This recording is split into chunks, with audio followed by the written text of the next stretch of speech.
Once upon a time, in the tropics, there was a man who lived near a river that often flooded during the rainy season. So, every year, he would build a dam trying to control the floodwaters and protect his home and property. Every year he'd put great effort into building a bigger and stronger dam, assuming he'd be better protected against the flooding river. However, one year the floodwaters were too strong and the dam broke, causing even more damage than if he had never built the dam in the first place. Looking at his devastated home and property, the man realized that his attempt to control nature made him more vulnerable to its unpredictable and uncontrollable forces. The man in the story believed that by building a dam, he could control the forces of nature and protect his home and property from the floodwaters. However, his attempt to control nature actually made him more vulnerable because he became overly reliant on the dam and neglected other strategies for dealing with the floodwaters, like creating a drainage system or placing sandbags. Also, he wasn't prepared for the disaster that'd follow if the dam would break. In this way, his desire for control made him less prepared for the unpredictable and uncontrollable forces of nature. Here we see how futile trying to control the uncontrollable can be. We never know what's coming. No matter how well we think we've buttressed ourselves to future adversities, fate can always catch us in unexpected ways. Moreover, by trying to control too much, we could actually become less resilient to the whims of fortune. The paradox of control attempts to show that the more we try to control external circumstances, the less in control we are as we try to control something we cannot. And so, as a consequence of our attempts to impose control over a situation, it may eventually turn out for the worse.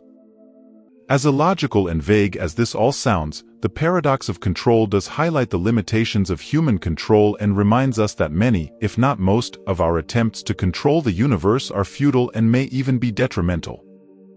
This video essay explores the paradox of control.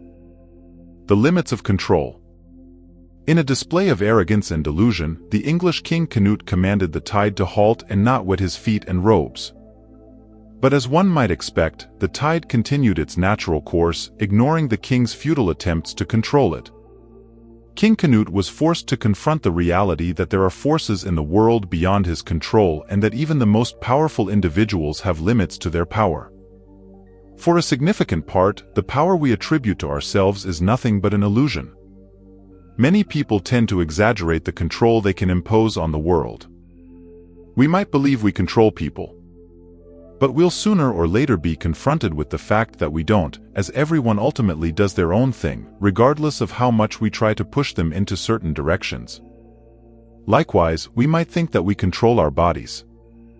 But our life experiences show us that our bodies develop and change without us having much of a say. We get older, become sick, die of old age, and even though we can influence these factors through our lifestyle, we don't have control over them. No amount of plastic surgery, healthy food, or medicine can stop our bodies from changing and decaying. The story of King Canute serves as a cautionary tale against the temptation of absolute control and the need for humility and respect for the natural order of the world. It's a reminder of the limitations of human control over outside circumstances. When talking about the limitations of control, we cannot ignore one of the most profound statements about it, done by Epictetus, as written in the Enchiridion. Some things are within our power, while others are not. Within our power are opinion, motivation, desire, aversion, and, in a word, whatever is of our own doing. Not within our power are our body, our property, reputation, office, and, in a word, whatever is not of our own doing. Even though Epictetus' view is bold, and the Stoic philosopher could be accused of black and white thinking, it forms the cornerstone of how the Stoics approach the outside world. The Stoics, like Epictetus, maintained a clear distinction between what we can and cannot control. By focusing on the aspects of life that are within our power, such as our opinions and actions, we can develop inner resilience, making us less vulnerable to the whims of fate and the uncontrollable forces of nature. If Epictetus had witnessed King Canute's attempt to control such a mighty external force like the sea, he'd probably have called him a giant fool. Suppose the king would also try to control the wind, the people around him, or the aging of his body. He'd find out that the wind is completely elusive, many people are wayward and disobedient, and his body lives a life of its own. So, the more he tries to control the universe, the more the universe shows him how little control he actually has. What a humbling experience that would be. The story of King Canute and the teachings of Epictetus remind us of the importance of acknowledging the limits of our control. By focusing on what we can control and accepting the inevitable uncertainties and uncontrollable aspects of life, we can develop a more balanced, resilient, and fulfilling approach to living. The futility of trying to control. Many centuries ago, there was a Taoist farmer whose horse ran away, and so his neighbors visited to console him. But with Taoist wisdom in mind, the farmer responded by saying, "Who knows what's good or bad?" The next day, the horse returned, taking a wild mare, so the neighbors congratulated the farmer, who responded with the same words, "Who knows what's good or bad?" Later, the farmer's son tried to ride the wild mare but fell, breaking his leg, and so the neighbors came to console him. Again, the farmer responded, "Who knows what's good or bad?" Then, the army came to the village to conscript young men for war, but they skipped over the farmer's son because of his broken leg. Happy and relieved, the neighbors congratulated the old farmer. But his response remained the same, "Who knows what's good or bad?" The story illustrates the paradox of control in that we often try to control outcomes in our lives, thinking we know what is good or bad for us. Our attempts to control the course of events are often futile, as the outcomes we perceive as negative or positive may turn out to be the opposite over time. The story encourages us to adopt a more humble and accepting attitude toward the unpredictability of life and the interdependence of events. It also shows us that the importance we attach to the desired outcomes of our attempts to control is oftentimes baseless. Another example. Suppose someone is extremely fearful of losing her job. But after years of stressing out about it, she's laid off. After the initial grief and despair, she decides to take her dismissal as an opportunity to pursue what she always wanted, her own coffee shop. To her surprise, and with some help from fate, her enterprise becomes a huge success. Now she not only realized that being sacked was a blessing in disguise, but also that all those years of worrying, tears, and sleepless nights were pretty pointless. Moreover, if she had been able to exert enough influence to keep her job, she'd then have prolonged the torture of desperately trying to hold her employment, as the capriciousness of fortune would not yet have revealed itself to her. So, what we perceive as fortunate may be unfortunate. And what we believe is unfortunate may be fortunate. There's no way of knowing beforehand, as life can only be understood backward. This idea may seem daunting. Will we ever make the right decision? We may. We may not. But the positive side of being aware of the universe's unpredictability is that one might loosen one's grip on outside circumstances as a consequence. What you try to control, controls you. So, what's the paradox of control? How does it work? And what can we do about it? The paradox of control boils down to the notion that when we try to control the uncontrollable, we basically give up our behavior and happiness to something unreliable and out of control.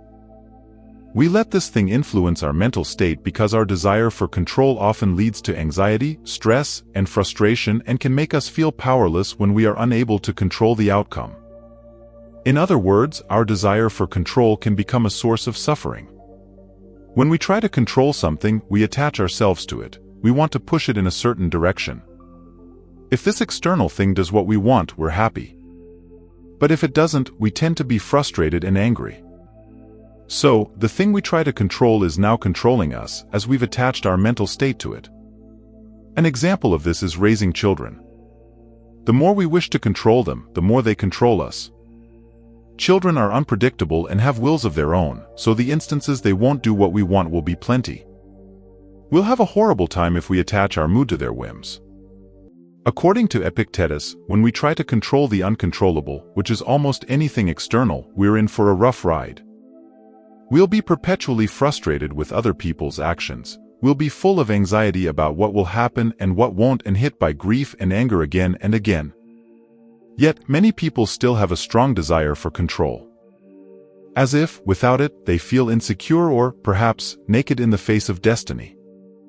So, their attempts to control the world around them create an illusion that easily bursts. Alan Watts once stated, The desire for security and the feeling of insecurity are the same thing. To hold your breath is to lose your breath. So, could it be that our desire for control comes from insecurity?